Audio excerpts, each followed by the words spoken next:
I mean, he might make, if he stay out there long enough and there's enough charity, he might make $100 a day, 12-year-old kid. I tell him, I say, man, I say, find somewhere to put that money at and don't have all that money on you.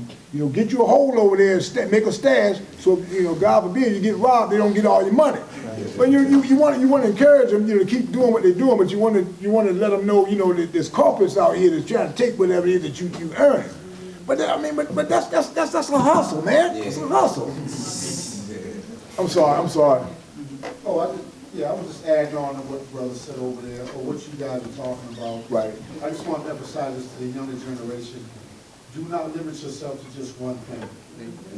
Learn as much as you can, because one day you will need that skill. Say it again. Say it again. Do not just say it again. Great at doing one thing. Don't pass something else up. That's right. Really That's right. No, make it your thing. That's right. That's right. Because you never know when somebody gonna come calling. You know, I'm glad that I paid attention to that.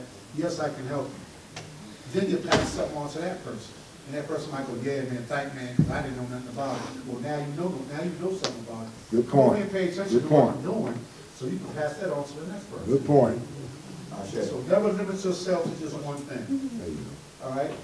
I always had the upbringing you have. My grandfather took us fishing, wasn't really my thing. Right.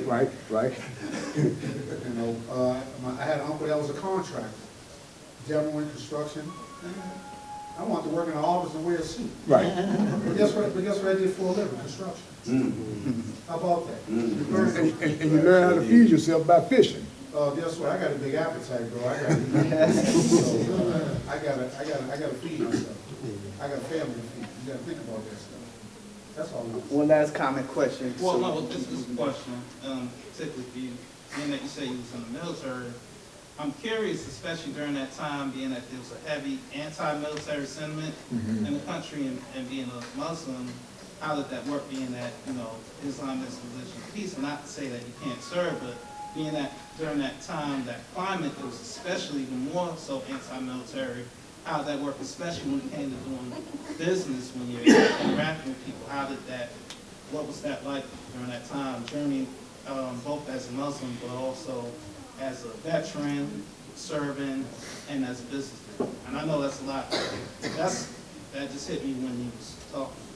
Well, you know, no one can question anybody else's religion. You know, everybody has their right to religious freedom. That's one of the constitutional rights. So they couldn't restrict us from that. Go ahead. No, I wasn't saying in that context. I'm not saying in the context of questioning you being a Muslim. I guess in the context of, I think he's talking about, did you get negative feedback or resistance Oh, from yeah. being both a Muslim and in the military as a black man? Yeah. Oh yeah. But see, they didn't. The only people that knew I was a Muslim were the ones that was the administration office. You know, you had to have your dog tags, and your dog tags had to indicate what your religion was. That way, if anything happened, you know, God forbid, if your